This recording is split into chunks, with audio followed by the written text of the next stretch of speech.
Ibu membaca Kisah Rasul pasal 2 itu kan tentang si lumpuh ya, saudara.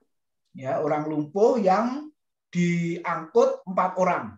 Nah, sesuai dengan gambarnya itu, kalau Bapak Ibu melihat ya, saudara.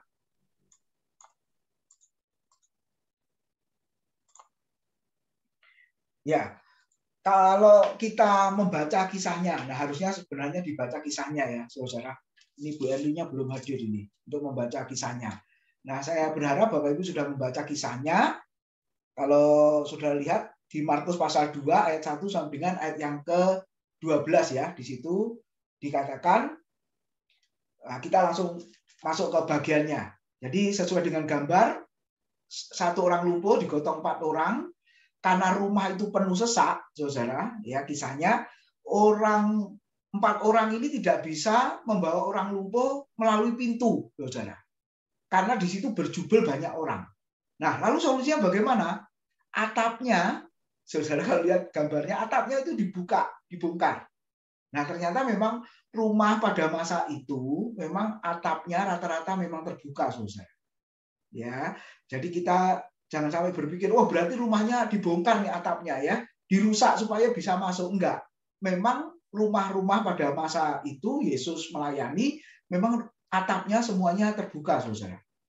Itu supaya bisa dibuka tutup untuk kasus-kasus khusus seperti pada hari ini kita melihatnya. Karena sudah tidak ada jalan lagi karena penuh orang, padahal Yesus sudah di dalam. Nah, jadi solusinya gimana?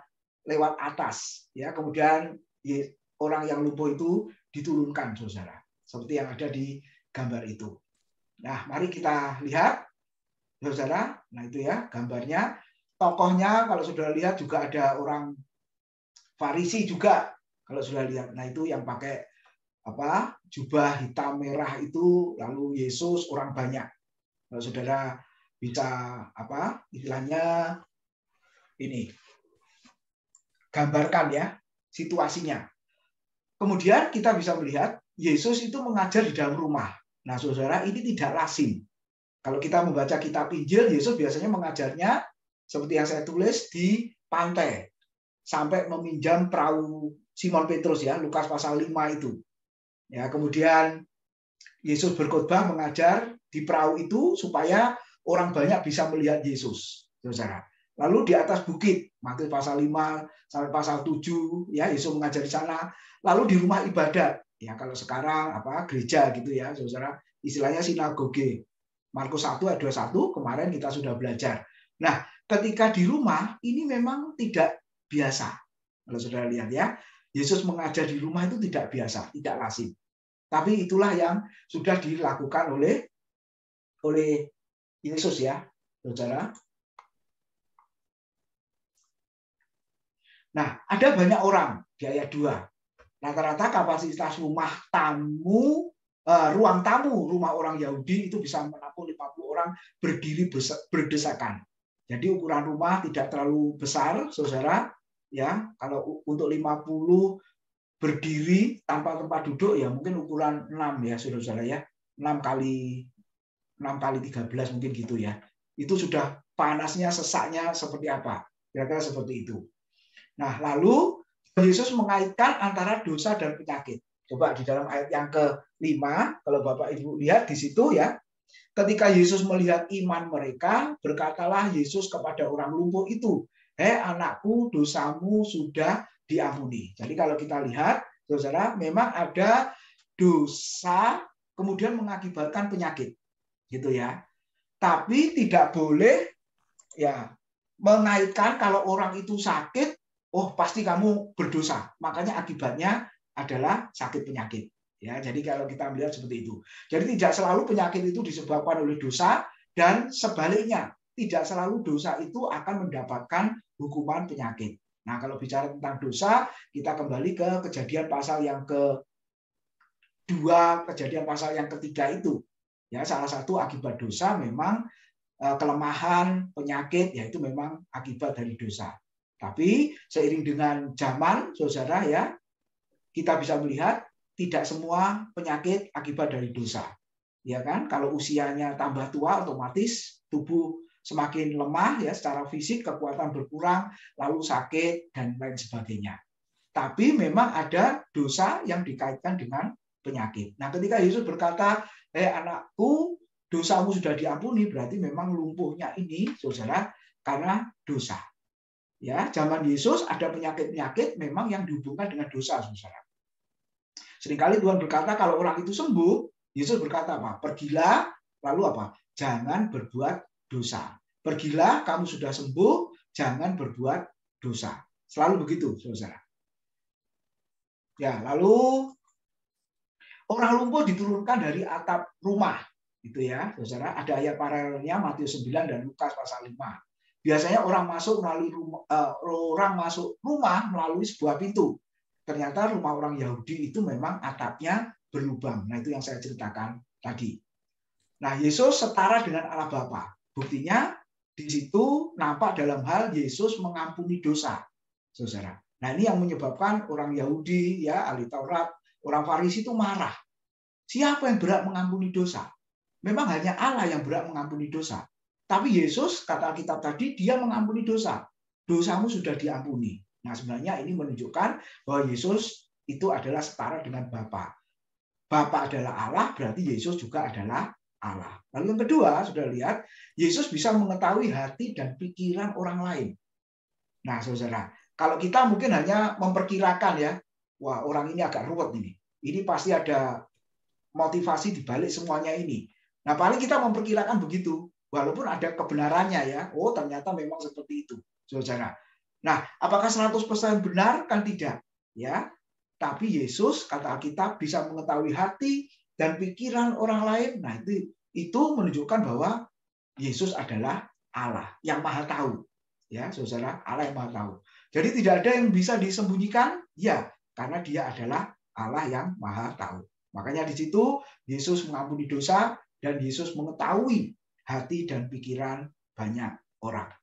Lalu saudara, ada beberapa tokoh ya, kalau di dalam kitab Injil berbentuk cerita, namanya cerita kan nomor 1 ya. Kalau kita lihat film, saudara ya, tokohnya siapa? Betul ya, saudara ya. Ada berapa yang main di sana? Pemainnya ada berapa? Ya, menonjol apa dalam ini tokoh utamanya, peran utama, ini peran pembantu ya, seperti itu, saudara. Nah, dari ayat 17 sampai 17 dan 19 itu ada tokoh pemilik rumah. Nah, saudara-saudara, kalau kita lihat di dalam bagian ini, Yesus mengajar di rumah, orang banyak datang di rumah itu, pemilik rumahnya nggak disebut ya, saudara. Pemilik rumahnya nggak diketahui, saudara. Ya, nah kita bisa melihat di situ. Apakah namanya nggak diketahui? Bagaimana reaksinya ketika atap rumahnya dibuka? Marahkah, saudara? Ternyata juga tidak diberitahu. Ternyata ia juga tidak bereaksi apa-apa. Benar ya, saudara? Nah, ini kalau zaman sebelum pandemi kemarin, ya saya masih ingat setiap Jumat kedua kita ibadahnya di apartemennya Pak Sarip, ya Pak Andreas yang hadir ya, saudara ya, di apartemennya Pak Sarip setiap Jumat kedua. Kemudian setelah itu ada komsel Jumat ketiga di rumah masing-masing ya, saudara. Yang saya sedih itu kalau rumahnya dipakai, ya kadang-kadang tuan rumahnya nggak ada, saudara. Loh, kemana nggak ada? Mempersiapkan konsumsinya. Nah, ini yang nggak boleh terjadi ya, saudara-saudara ya. Repot di dapur. Jadi, loh, ini mana ini? Tuan rumahnya kok tidak ada? Nah, tapi selama ibadah di tempat Pak Sarip ada, gitu ya. Waktu komsel pun, saudara, juga semuanya ada. Nah, harusnya ikut. Nah, tapi kadang ada yang nggak ikut karena urusannya di dapur, katanya begitu. Nah, kita bisa melihat di dalam bagian ini juga. Nah, jangan sampai punya pemikiran begini, kalau rumahku dipakai persekutuan, mengundang Yesus dan saudara seiman hadir, pasti diberkati, gitu ya. Usaha pekerjaanku diberkati. Apalagi rumahku dipakai untuk pengajaran Tuhan Yesus, karena ada hadirat Tuhan senantiasa di dalam rumahku, saudara.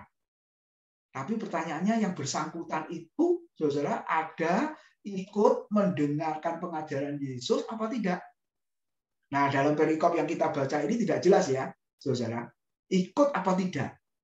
Nah, tapi yang pertama kita harus ingat, kalau suatu saat rumah kita, kantor kita, tempat kita, saudara, ya dulu juga kantor-kantor, ya pabrik juga ada persekutuan. Nah, saya senang kalau pemiliknya juga ikut, pimpinannya juga ikut, saudara-saudara. Sebelum pandemi yang lalu, biasanya setiap hari Jumat. Kalau saudara kita yang Muslim Jumatan, yang Kristen juga Jumatan, setengah 12 sampai setengah 1. Nah, harusnya ikut, saudara. Nah, ini satu pelajaran yang indah ya. Harusnya pemilik rumah, kalau rumahnya dipakai persekutuan, ya mengundang Yesus dan saudara seiman untuk beribadah atau belajar Alkitab, maka kita hadir di situ.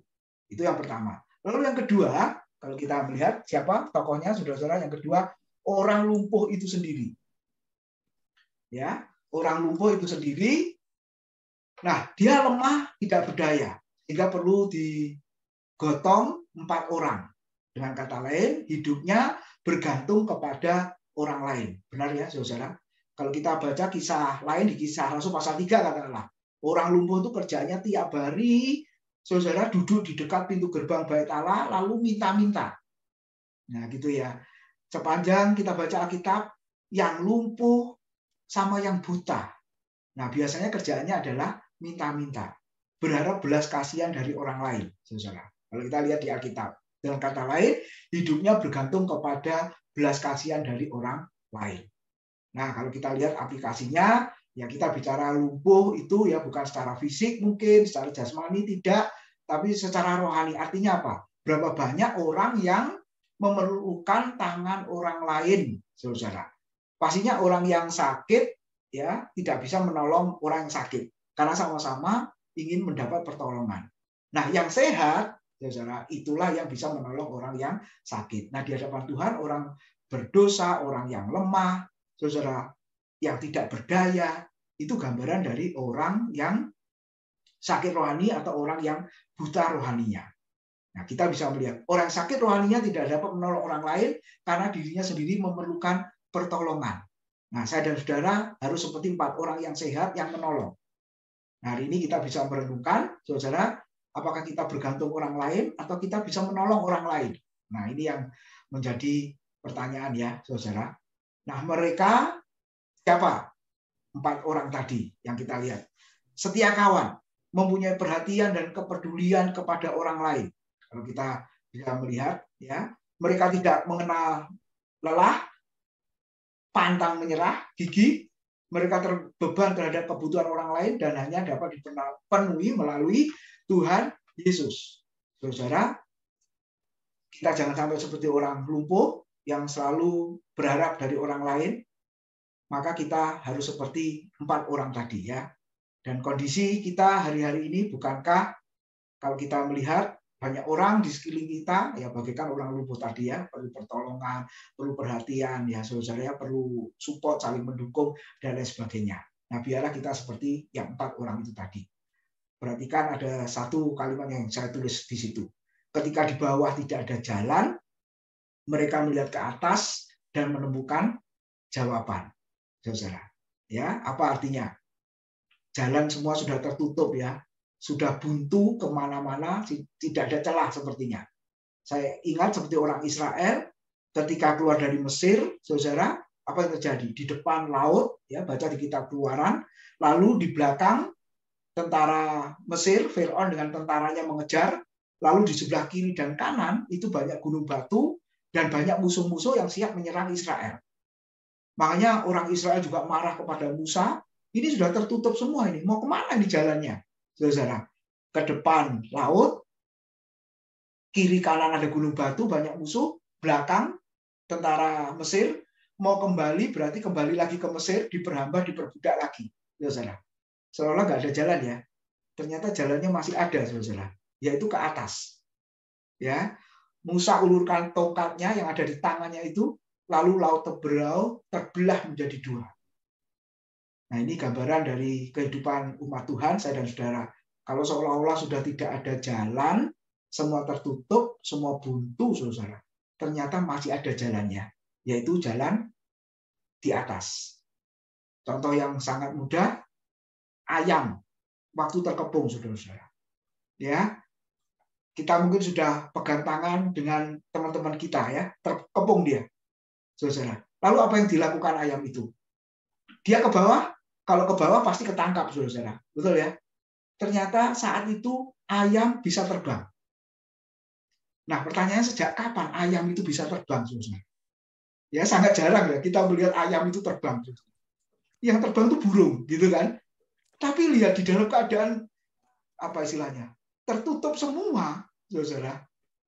Ada jalannya, saudara. Ayam bisa terbang tinggi sehingga dia lepas bebas, saudara. Lalu dia pergi jauh sehingga kita sulit untuk mengejarnya.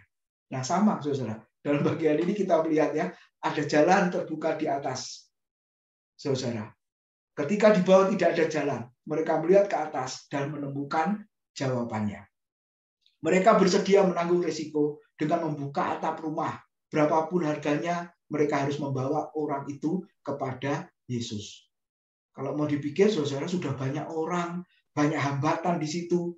Mau masuk pintu ya juga nggak bisa karena terlalu banyak orang.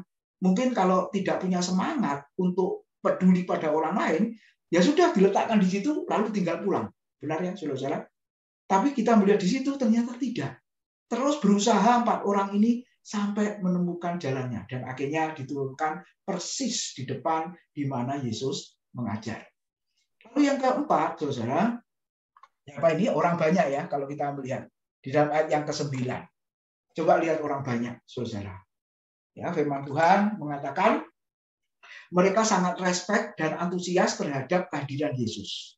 Nah, ini yang luar biasa. Di mana Yesus ada, mengajar, mereka ikut Yesus, mereka mendengarkan pengajaran Yesus. Tetapi anehnya, mereka tidak membuka dan memberi jalan kepada orang lumpuh tersebut. Benar ya, saudara? Keasikan dengan pengajaran Yesus, ya nggak peduli dengan orang yang perlu pertolongan, ya yang penting dapat mendengar Yesus secara langsung, ya jiwanya dipuaskan, dapat pengertian firman, ya sudah, saudara. Tidak peduli dengan orang lain, ya tidak membuka, memberi kesempatan pada orang lumpuh itu untuk dibawa kepada Yesus. Nah, artinya apa, saudara? Kadang-kadang perkara rohani memang harus diutamakan, benar ya? Orang banyak ini mengutamakan perkara rohani, belajar firman Tuhan, mengutamakan Tuhan.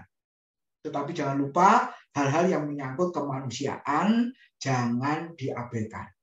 Kehidupan jasmani dan rohani haruslah seimbang. Nah, ini yang kita lihat di dalam bagian ini. Orang banyak lupa akan tanggung jawabnya kepada sesamanya. Nah, jadi ada kisah di West Skotlandia, Inggris Utara. Ada sebuah pusaran yang mempunyai batu nisan dengan tulisan meninggal karena difitnah jemaat gereja. Nah, artinya apa ini, saudara ya? Sesama orang Kristen ternyata juga jahat ya. Ingatlah orang banyak tersebut. Mereka ternyata menjadi penghalang bagi keselamatan orang lain, bagi orang-orang yang bertemu dengan Yesus. Nah, kita berharap kita semua tidak seperti orang banyak itu tadi. Lalu yang kelima ada tokoh yang disebut imam kepala ahli Taurat, ya, saudara. Di dalam ayat yang ke-21, orang Farisi dan ahli Taurat. Mereka adalah para rohaniwan, saudara, ikut mendengarkan Yesus mengajar. Mereka adalah orang-orang yang mengetahui Taurat dan cakap mengajar orang lain, tetapi pikiran dan perbuatannya tidak sesuai dengan ajarannya. Nah, itu yang terus ditegur oleh Yesus ya, saudara. Nah, artinya apa? Kalau kita lihat di situ. Mereka penuh dengan kecurigaan dan iri hati terhadap orang lain. Mereka selalu melihat sisi buruk orang lain. Saudara, sejak awal ketika Yesus tampil, kalau saudara lihat, mengajar, memang pengikutnya, ya saudara, itu sangat banyak. Nah, orang Farisi ahli Taurat, mereka ini kan guru-guru, saudara. Ya, mereka ini guru-guru, makanya disebut rabi kan, guru, orang dihormati betul. Ya, pengikutnya tidak sebanyak seperti Yesus. Nah, Yesus ini siapa? Guru keliling, sepertinya itu ya. Tidak ada tempat untuk mengajar secara formal. Kalau saudara lihat Yesus ya di dalam bait Allah, itu dia tidak mengajar berkhotbah, hanya membaca kitab. Lukas pasal 4 ya. Dia hanya membaca kitab Yesaya, salinan kitab Yesaya. Beda dengan mereka, ahli Taurat, orang Farisi, mereka mengajar. Jadi padahal Yesus itu kan yang punya ya, rumah Bapakku, dia bilang, saudara. Tapi memang tidak ada kesempatan untuk itu. Nah, kalau Yesus masuk di dalam rumah ibadat, masih diizinkan mengajar, diizinkan, saudara. Jadi beda ya, ada bait suci, bait Allah itu hanya satu di Yerusalem. Lalu yang banyak itu namanya rumah ibadat atau sinagoge ya istilahnya, saudara. Nah, kita lihat ketika mereka mendengar pengajaran Yesus, mereka itu sebenarnya tujuannya apa? Benar-benar tulus ingin mendengar? Ternyata tidak. Sebaliknya, mereka ingin mencari kesalahan Yesus sehingga bisa menangkap, saudara, dengan alasan Yesus mengajarkan kesalahan. Ternyata kan kita bisa melihat mereka tidak menemukan itu. Ya, mereka aktif melayani di bait Allah, tetapi juga menjadi kritikus yang tidak tulus karena selalu menyalahkan Yesus dan mungkin juga menjatuhkan orang lain. Kritik diperbolehkan, tetapi harus tulus dan membangun orang lain. Nah, saudara-saudara, kita berharap jangan sampai seperti para imam, ya ahli Taurat, orang Farisi itu tadi. Nah, kesimpulannya, saudara, dari pasal 2 ayat 1, dari perikop tentang si lumpuh itu, kita bisa melihat di dalam pelayanan seharusnya harus ada kesatuan dan satu tujuan, membawa si lumpuh kepada Yesus. Bayangkan kalau 4 orang yang mengangkat tadi, tujuannya beda-beda, saudara-saudara. Ya, yang 2 depan, yang 1 sebelah kiri, maunya ke kiri, yang 1 maunya ke kanan. Terus yang belakang 2, saudara, maunya maju yang satunya lagi maunya mundur. Kira-kira apa yang terjadi, saudara? Bisakah orang lumpuh itu tadi ketemu Yesus? Enggak. Pasti kacau itu, saudara. Nah, artinya apa? Di dalam pelayanan, di dalam pekerjaan, kita semua kan pakai tim ya, rekan sekerja. Kalau dalam pekerjaan istilahnya tim pekerjaan ya, saudara, ada timnya. Tapi kalau dalam pelayanan bahasanya Paulus adalah rekan sekerja. Ya, kita diajarkan supaya di dalam rekan pekerjaan pelayanan itu, tim pekerjaan, tim pelayanan itu, biarlah kita ada kesatuan dan satu tujuan, yaitu membawa orang datang kepada Kristus. Lalu ada kerjasama, orang bersama-sama memikul si lumpuh itu tadi. Terus yang ketiga ada ketekunan, walaupun banyak halangan, rintangan, saudara, yang penting orang itu ketemu Yesus dan diselamatkan. Dan yang terakhir ada kasih ya. Mau berkorban asalkan si lumpuh itu bisa disembuhkan. Nah, biarlah kita meladani 4 orang itu tadi, saudara.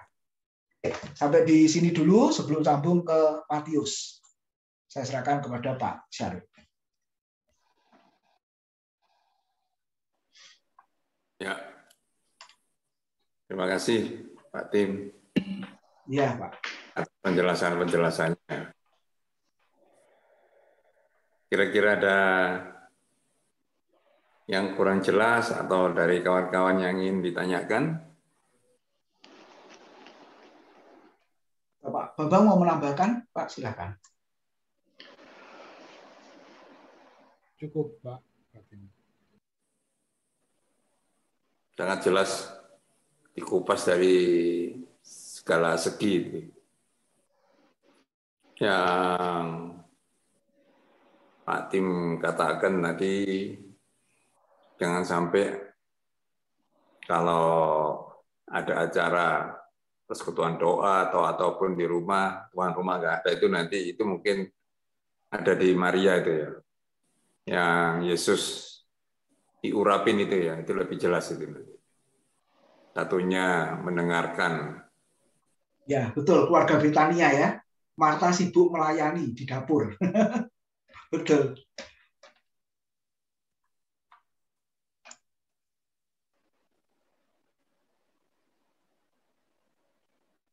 Ada yang mau ditanyakan dari kawan-kawan? Dari biasanya Pak George yang tanya. Ada yang mau tanyakan George?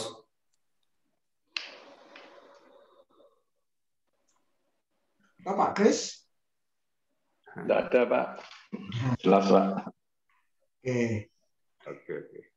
Pak Burhan, Pak Frank, Pak Kom?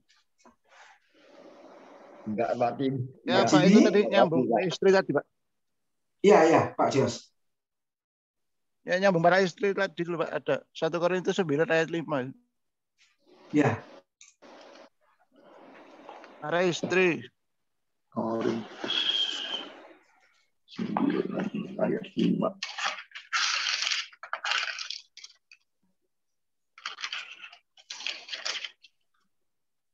Ya, baca Pak Jos. Bukankah aku juga berhak seperti yang lain membawa para istri itu, Pak? Saya buka HP, Pak.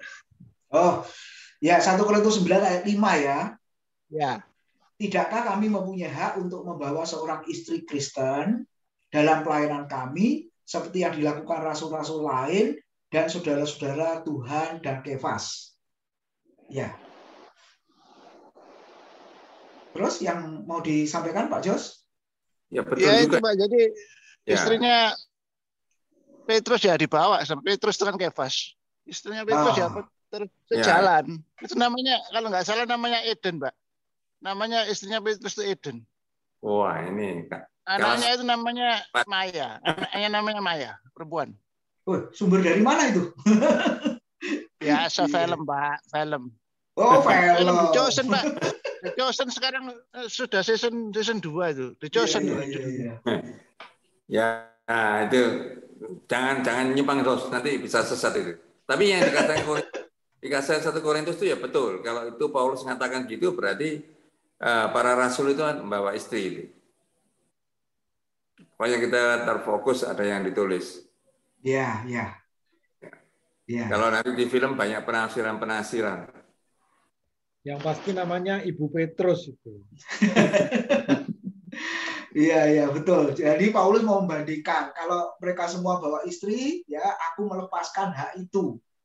Gitu ya, aku tidak bawa istri, gitu ya. Ini kan bicara soal hak ya dan kewajiban rasul. Harusnya punya hak bisa seperti yang lain. Itu 1 Korintus berapa nih? 9, Pak. 9 ayat 5.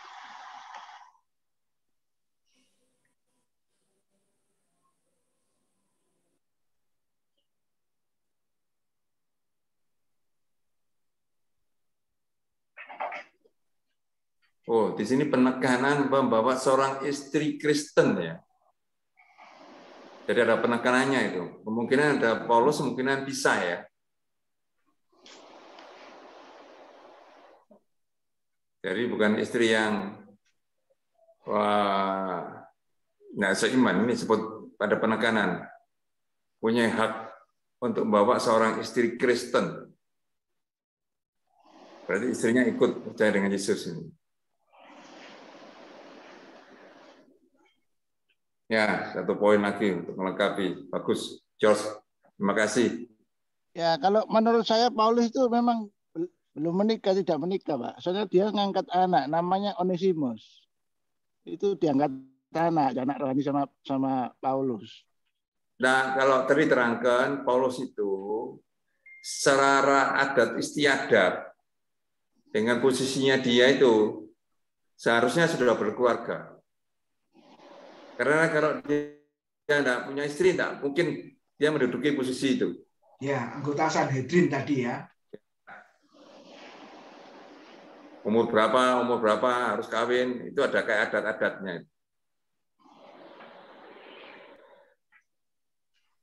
Ya, Jadi di sini penekanannya, Paulus juga menekankan seorang istri Kristen. Ada penekanan juga. Mungkin istrinya dia tidak bisa nerima. Karena juga kedudukannya Paulus kan luar biasa tingginya. Ya.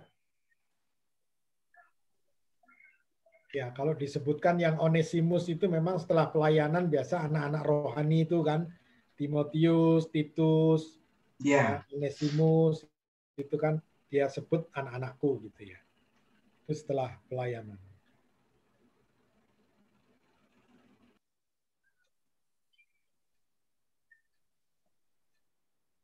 Ya. Oke. Bisa dilanjut kalau gitu Pak Tim. Ya, oke, saya lanjutkan. Ayat berikutnya ya, saudara-saudara, yaitu tentang Matius.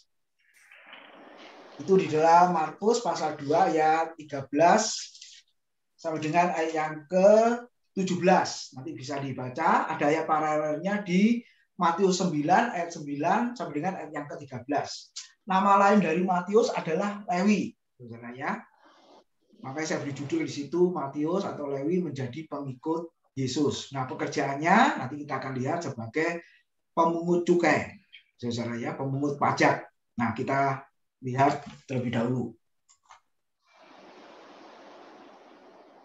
Nah, itu latar belakangnya adalah orang Yahudi di Lukas 5 yang ke-27, pekerjaannya pemungut cukai. Nah, pemungut cukai itu adalah orang kaya, ya. Zaman Herodes Antipas dibenci masyarakat Yahudi pada masa itu karena bekerja pada pemerintahan Roma yang adalah penjajah dan bangsa kafir.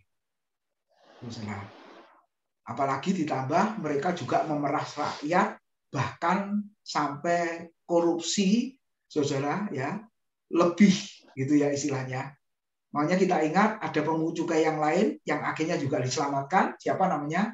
Sakeus ya. Di dalam Injil Lukas pasal 19.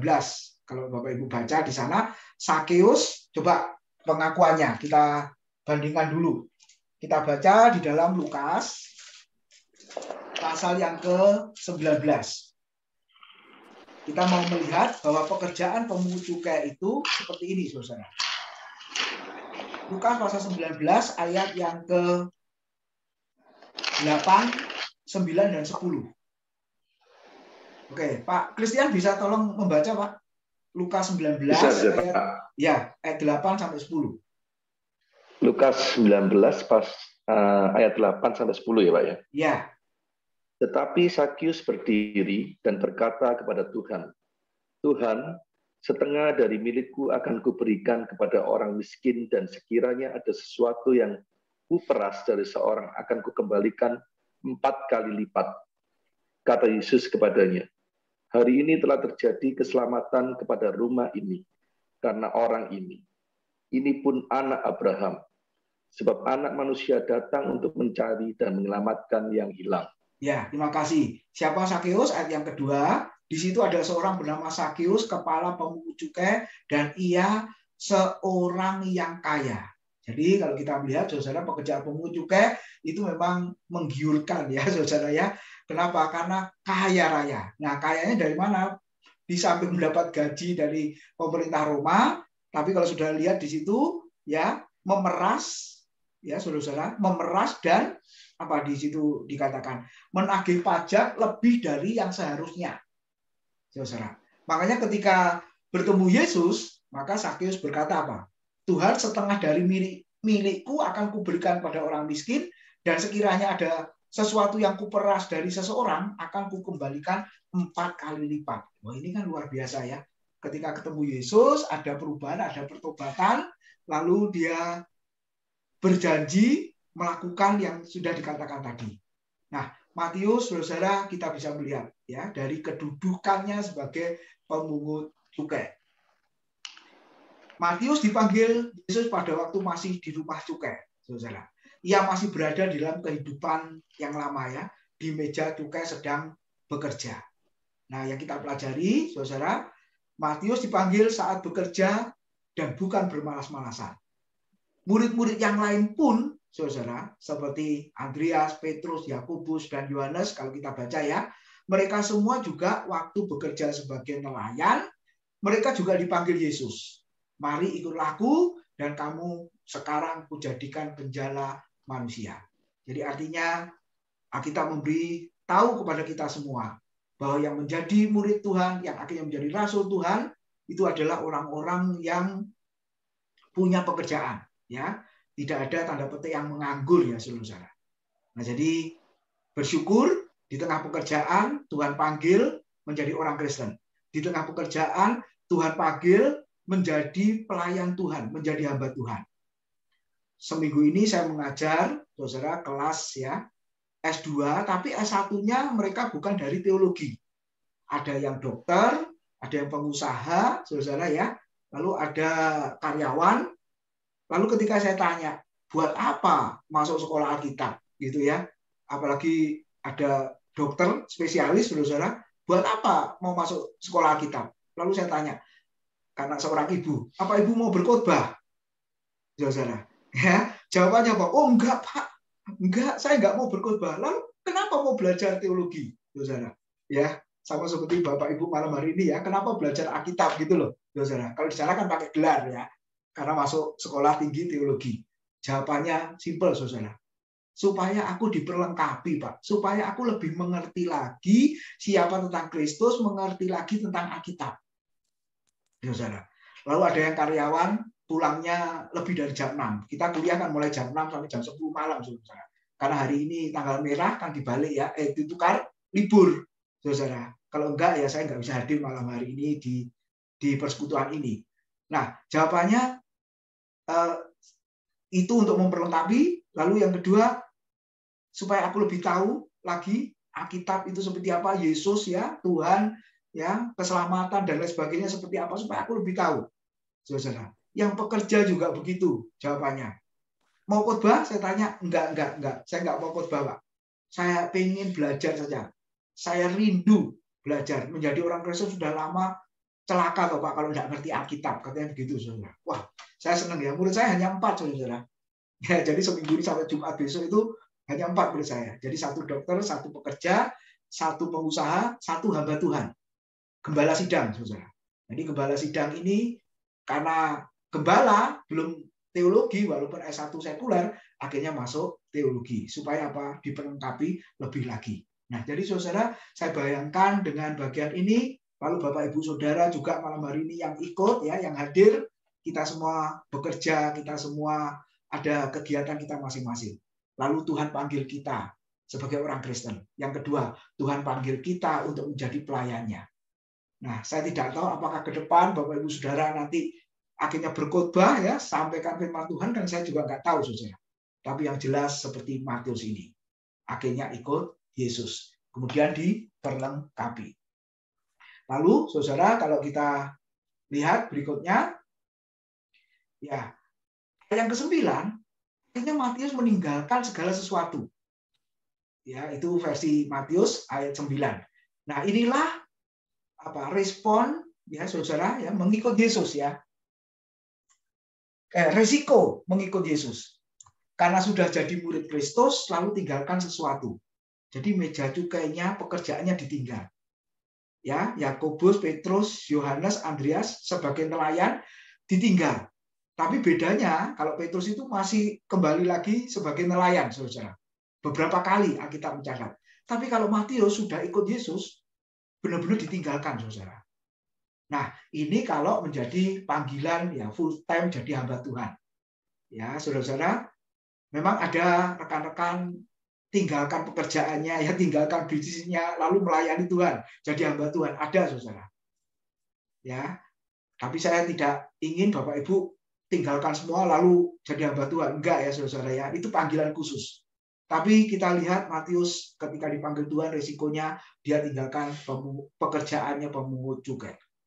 Tetapi harus ada panggilan yang jelas. Bila ingin meninggalkan sesuatu untuk memenuhi panggilan Tuhan secara full time di situ. Lalu yang kedua, saudara, kita bandingkan dengan Matius 9 ayat 10, itu Matius akhirnya mengadakan pesta. Ya, kita lihat Sakeus tadi. Sampai Yesus berkata, Sakeus turunlah dari pohon itu karena dia pendek, ingin lihat Yesus, banyak orang, nggak bisa, lalu dia naik pohon ara ya, saudara-saudara ya. Lalu suruh turun, aku harus menumpang di rumahmu. Karena kamu adalah anak Abraham, keturunan Abraham juga. Akhirnya ayat yang di bawah dikatakan, anak manusia datang untuk mencari dan menyelamatkan yang hilang.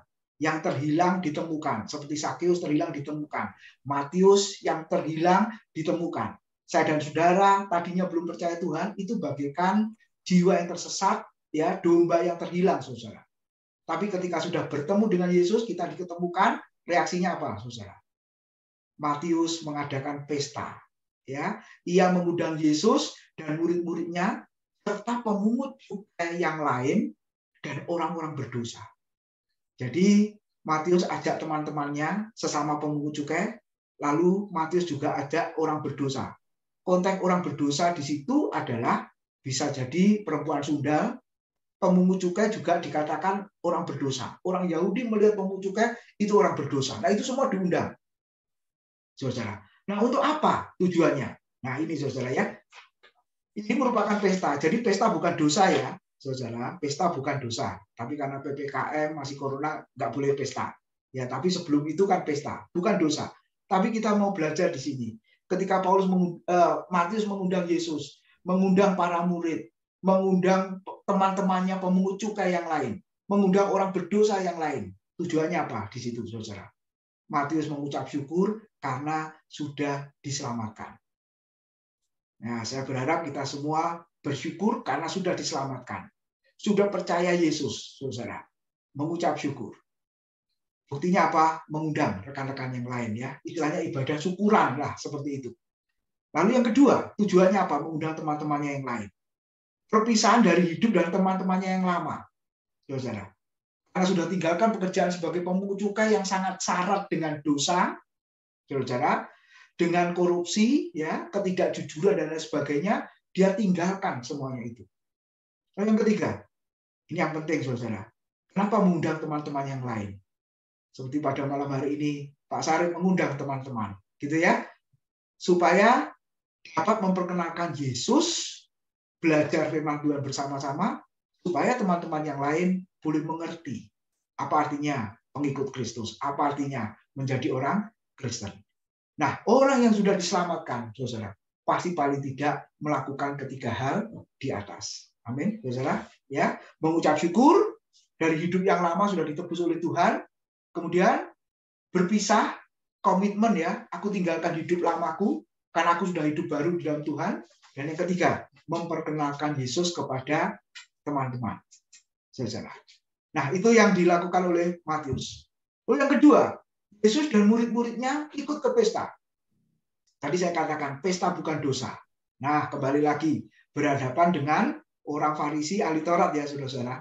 Orang Farisi tidak mau datang karena merasa dirinya paling baik, atau paling benar, atau tanpa dosa. Nah, dalam arti begini, kalau kumpul dengan orang berdosa, nanti ikut berdosa, saudara. Makanya coba lihat, Yesus kumpul dengan orang berdosa. Yesus ditemui oleh perempuan Sunda, ya, saudara. Apakah Yesus ikut berdosa? Kan tidak, saudara. Ya, Yesus sahabat orang berdosa. Memang kita membenci dosanya, tapi kita mengasihi orang berdosa. Sama seperti Allah, Yesus membenci dosa, menegur keras dosa, saudara. Tapi dia mengasihi orang berdosa. Sakeus dikasihi, Matius dikasihi. Yang orang banyak saat itu membenci, saudara, tapi Yesus datang untuk mengasihi mereka. Nah, jangan sampai kita beranggapan seperti orang Farisi. Kalau berkumpul dengan orang berdosa, nanti ikut berdosa, saudara. Ya, memang kecenderungan orang ini kan dipengaruhi lingkungan ya, saudara. Kalau nggak mempengaruhi ya dipengaruhi kan begitu. Tapi celakanya kadang kalah ya. Lingkungan yang lebih kuat, lebih menang, akhirnya mempengaruhi, akhirnya ikut. Nah, kadang-kadang kan begitu, saudara.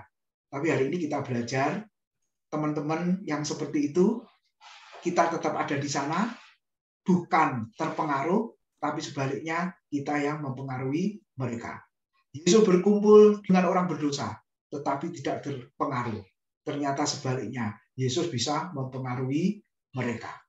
Lalu yang terakhir, Yesus datang untuk memanggil para pengikutnya dari orang berdosa. Jangan membenci orang berdosa, tetapi yang dibenci adalah dosanya.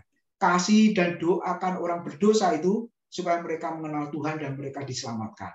Itulah salah satu ciri dari murid Yesus.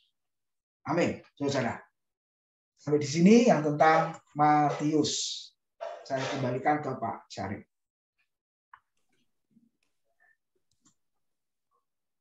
Ya, sampai di sini ada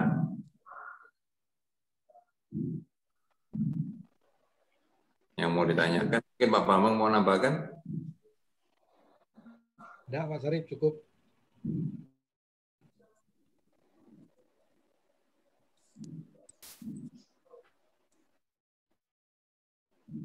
Pak George mau nambahkan lagi?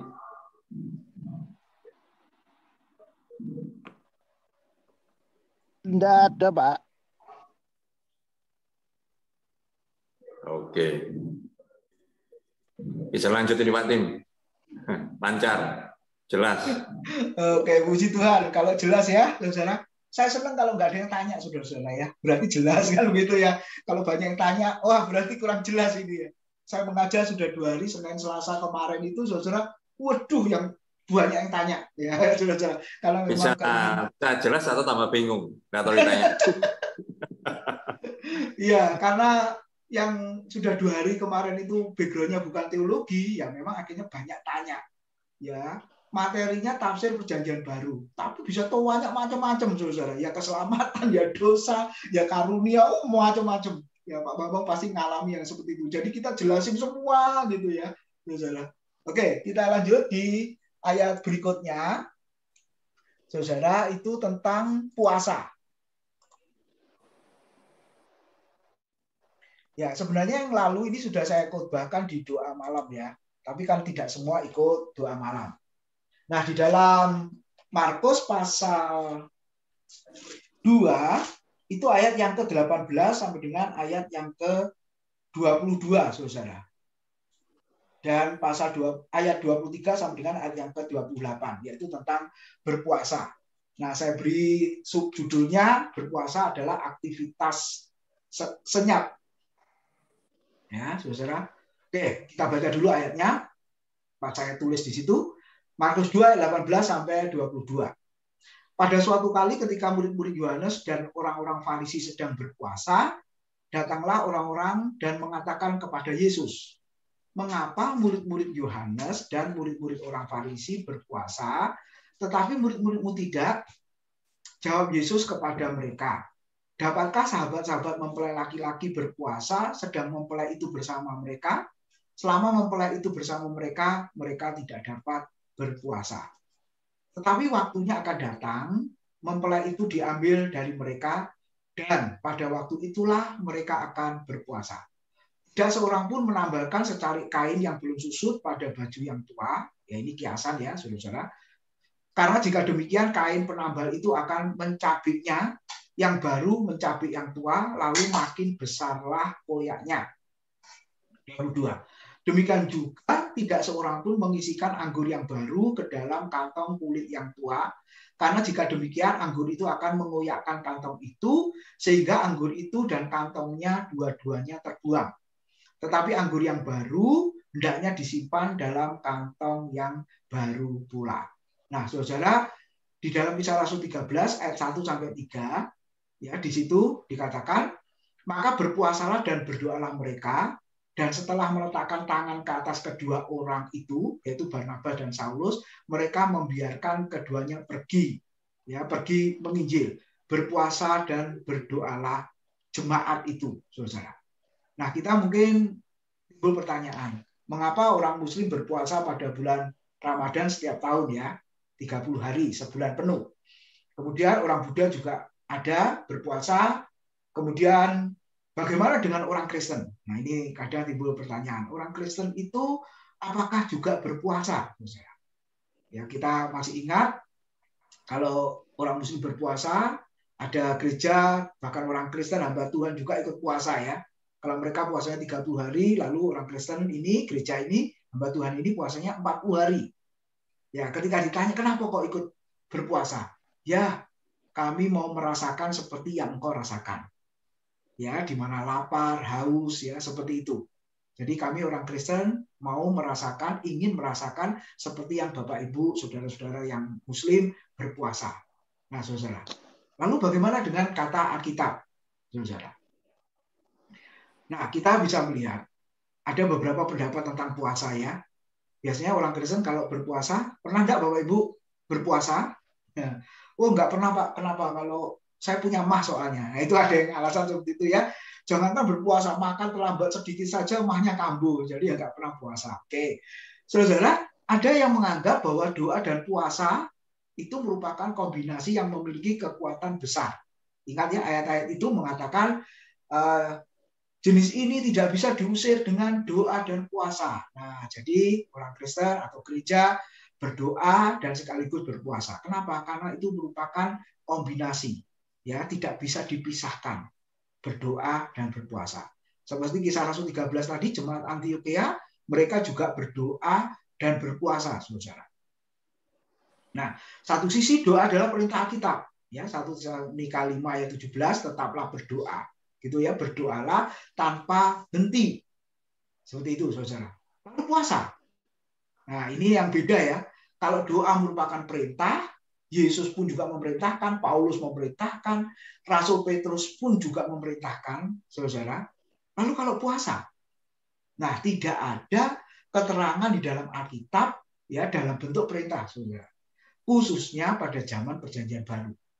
Kalau dalam Perjanjian Lama, kitab Taurat ya, itu memang wajib hukumnya, Saudara. Ada ajaran Musa Taurat tentang puasa. Tapi kalau Perjanjian Baru tidak ada keterangan ya di Alkitab dalam bentuk perintah. Saudara tidak pernah menemukan ayat yang mengatakan tetaplah berpuasa. Tidak ada ya. Berpuasalah senantiasa. Teruslah berpuasa. Tidak ada, Saudara. Ya. Oke. Nah, puasa itu berlaku pada zaman Perjanjian Lama. Seperti murid-murid Yohanes Pembaptis, kalau sudah lihat tadi, dan orang-orang Farisi berpuasa. Ya. Nah, tadi orang-orang Farisi kan bertanya, Saudara. Ya, jadi pendapat yang kedua, puasa itu nggak perlu. Karena puasa itu berlaku pada zaman PL, dan Yohanes Pembaptis serta orang-orang Farisi, ahli Taurat, itu hidupnya bagaikan masih di dalam Perjanjian Lama. Ya, jadi mereka wajib berpuasa. Makanya mereka bertanya kepada Yesus. Ya, Yohanes Pembaptis dan murid-muridnya berpuasa. Tapi kenapa muridmu nggak berpuasa? Dia mau mengatakan, kenapa engkau sendiri Yesus tidak berpuasa? Nah, Saudara, kita masih ingat ya, Yesus pernah puasa, berapa kali dia puasa? Markus pasal 1 ya, ada ayat paralelnya di Matius pasal 4. Sebelum melakukan pelayanan, Yesus di padang gurun, dicobai oleh iblis, dia berpuasa 40 hari di situ. Saudara. Nah, tujuannya berpuasa, Yesus apa? Untuk persiapan secara rohani. Saudara ya, persiapan secara rohani sebelum pelayanan. Ya, itu yang dilakukan oleh Yesus, kalau sudah lihat. Tapi setelah itu, Yesus hidup bersama dengan para murid, ya melayani, tidak pernah disebutkan Yesus puasa lagi ya. Jadi hanya 1 kali 40 hari, itu Tuhan Yesus, Saudara. Nah, kenapa? Pendapat yang kedua, puasa itu nggak perlu. Karena digambarkan, lihat, mempelai laki-laki itu masih bersama dengan sahabat-sahabatnya. Pada masa awal Perjanjian Baru, para murid Yesus tidak pernah berpuasa karena Yesus Kristus sebagai mempelai laki-laki itu masih bersama-sama dengan mereka. Betul ya, Saudara? 3,5 tahun itu bersama dengan Yesus. Jadi makanya Yesus tadi menjawab, mempelai laki-laki masih bersama dengan sahabat-sahabatnya. Jadi nggak perlu berpuasa. Tapi nanti setelah mempelai itu diambil daripadanya, yaitu Yesus mati, bangkit, dan naik ke surga, pada saat itulah sahabat-sahabat atau orang Kristen atau jemaat berpuasa. Dan ternyata betul, Saudara. Di kitab Kisah Para Rasul, ketika Yesus sudah naik ke surga, jemaat berpuasa. Kita tadi membaca Kisah Rasul 13, ya, jemaat di Antioquia. Mereka berdoa, berpuasa, Saudara. Nah, itu yang kita lihat. Puasa tidak perlu karena Yesus masih bersama dengan mereka secara fisik. Tapi kalau Yesus sudah naik ke surga, maka para murid orang Kristen pada saat itulah berpuasa. Lalu yang ketiga, Saudara, kalau tadi tidak perlu, yang kedua, yang ketiga, puasa itu sangat perlu.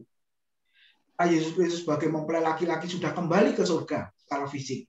Jadi zaman sekarang puasa sangat diperlukan, Saudara. Tapi sekali lagi kita lihat bukan perintah ya, Saudara, tapi meneladani Yesus berpuasa. Betul ya? Para rasul berpuasa, orang Kristen mula-mula berpuasa, Saudara. Oke, sekarang kita lihat berikutnya. Nah, ini yang ekstrim ya, Saudara. Memang ada orang yang menganggap yang keempat ini. Puasa itu merupakan cara memaksa Tuhan untuk mengabulkan permintaan kita yang tidak sesuai dengan kehendaknya. Itu seperti di Yesaya 58 ayat yang ketiga sampai dengan ayat yang ke-5 kalau Bapak Ibu baca. Ya, jadi berpuasa itu ada orang yang berpuasa supaya apa? Tuhan mengabulkan permintaannya. Malah ekstrim ya, seolah-olah memaksa, ya melobi, merayu Tuhan supaya apa? Mengabulkan seluruh permintaannya. Padahal permintaannya tidak sesuai dengan kehendaknya. Nah, saya harap kita tidak melakukan yang ini, Saudara. Sebab Tuhan itu menjawab doa dan pergumulan umatnya itu bukan karena doa dan bukan karena puasanya. Ya, 2 Raja-Raja 20 ayat 6, tetapi karena kasih karunia Tuhan, karena Tuhan sendiri. Ini harus diingat. Oke. Lazarus yang dibangkitkan Yesus dalam Yohanes 11 ayat 1 sampai 44 itu tidak pernah berdoa dan beriman untuk bangkit karena sudah mati. Benar ya? Sudah mati 4 hari, berbau busuk, ya, sudah dikubur kata Alkitab. Apakah Sakeus itu punya iman untuk hidup kembali, saudara ya? Terus berdoa supaya bisa hidup kembali kan tidak. Tapi karena Tuhan itu, Yesus itu berotoritas yang adalah Allah, Sakeus keluarlah dari kubur. Nah, perkataan berpuasa akhirnya terjadi. Tetapi jika Tuhan menghendaki bangkit, maka Lazarus akhirnya bangkit dari kubur. Tuhan itu tidak bisa dibujuk, dirayu ya, saudara. Yohanes 2, 3, 4, 11, 3 sampai 7. Tuhan itu bertindak atas inisiatifnya sendiri. Jadi kita lihat yang kelima, yang terakhir, kenapa kita berpuasa? Kisah Rasul 13 ayat 2 sampai 3, pasal 14 ayat 23. Karena puasa itu bagian dari ibadah. Di gereja kita ada program doa dan puasa ya, Pak Pendi yang atur itu, saudara. Hari Senin kelompok sel apa yang berpuasa dan berdoa. Selasa kelompok sel mana yang berdoa, Rabu dan seterusnya, saudara. Kenapa? Karena itu bagian dari ibadah. Dulu gereja juga pernah mengadakan puasa ya, saudara. Lalu makan malam bersama sorenya, malamnya buka puasa. Nah, coba lihat, kita baca ulang.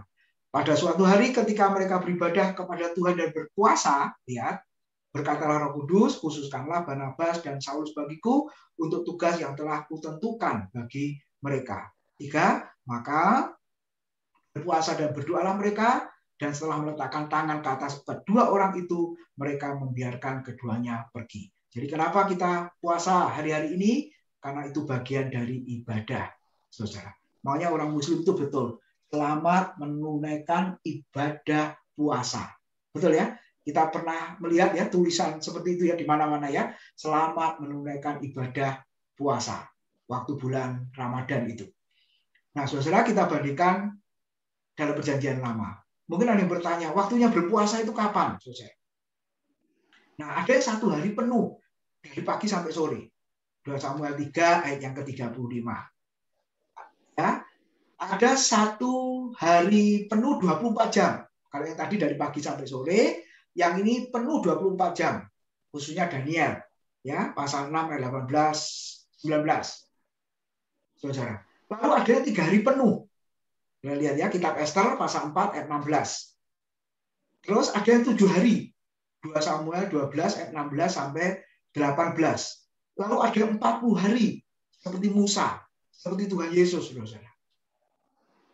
Nah, dari ayat-ayat ini, kalau saudara perhatikan ya, puasa, nah ini ada kasus-kasus atau masalah-masalah, pergumulan-pergumulan yang sedang dihadapi pada masa itu. Nah, seperti Musa, kenapa dia berpuasa 40 hari 40 malam? Untuk mengetahui kehendak Tuhan. Ya, saudara ya, apalagi kan hukum-hukum itu ya, Taurat itu untuk disampaikan kepada umat Tuhan.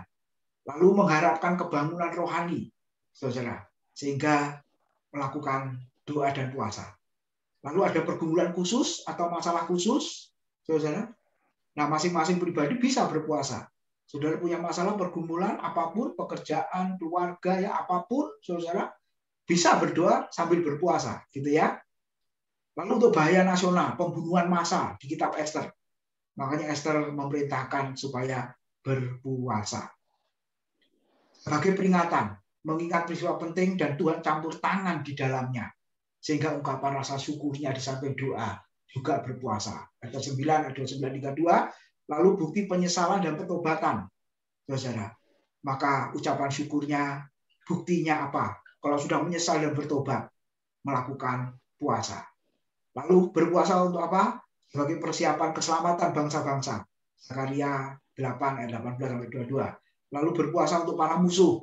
Ini yang luar biasa. Bukan hanya mendoakan dan memberkati musuh, saudara, tapi dilakukan kegiatan puasa supaya apa, saudara? Ada perdamaian dari peperangan itu. Puasa untuk pelayanan persiapan pelayanan yang baru seperti Yesus ya, Paulus dan Silas juga. Nah, puasa itu tidak diperlihatkan, hanya Allah Bapa yang mengetahui dan memberi pahalanya. Makanya disebut puasa adalah aktivitas senyap. Yang paling akhir, bagaimana berpuasa di zaman gereja masa kini? Sekali lagi, Bapak Ibu Saudara, tidak ada ketentuan atau peraturan dalam Alkitab, ya, kecuali gereja memberi ketentuan apa? Ya sudah, tidak makan dan tidak minum. Ada yang tidak makan dan hanya minum, saudara-saudara ya. Tidak makan yang disenangi. Ya bisa, saudara-saudara ya. Puasa apa? Makanan yang tak senangi. Nah, itu tanya Pak Burhan ya, saudara-saudara ya. Lalu ada yang hanya makan buah saja. Yaitu kategorinya juga merupakan puasa. Intinya tidak ada ketentuan atau peraturan yang sangat ketat ya, seperti dalam Perjanjian Lama. Dan waktunya Bapak Ibu Saudara fleksibel ya. Saudara, Bapak Ibu yang atur sendiri. Oke, ini tujuannya orang berpuasa, meneladani Tuhan Yesus. Berpuasa itu bukan membuat orang lebih rohani dibanding yang tidak berpuasa ya saudara. Lalu berpuasa juga bukan membuat doa lebih cepat dijawab dibanding yang tidak pernah berpuasa dan terbebas dari masalah hidup ya lebih cepat gitu. Enggak, saudara. Berpuasa juga bukan untuk merayu dan membujuk serta mengubah keputusan Tuhan. Nah ini ekstrimnya ya. Tidak, karena berpuasa kita meneladani Tuhan Yesus, para rasul, orang Kristen mula-mula mereka semua juga berpuasa. Lalu yang kedua, berpuasa bukan perintah Alkitab, tetapi merupakan salah satu bagian dari ibadah. Yang paling akhir, berpuasa itu bukan sekedar persoalan tidak makan dan tidak minum, tetapi merupakan tindakan konkret di dalam hidup dan sesama. Ya, saudara, itulah yang dimaksud dengan puasa. Yang keempat, lebih fokus dan konsentrasi kepada Tuhan. Nah, bila perlu, ke bukit doa ya, saudara-saudara ya. Menyendiri supaya apa? Lebih fokus, konsentrasi kepada Tuhan. Amin. Tuhan memberkati. Terima kasih, Pak Tim. Ya. Mungkin saya tambahkan lagi satu poin, itu ialah latihan mengendalikan diri. Ya, betul. Karena ya, itu yang sangat penting. Karena kita di dalam menjalankan firman Tuhan itu banyak kita harus bisa mengendalikan diri. Tak makan segala itu semua ya melawan,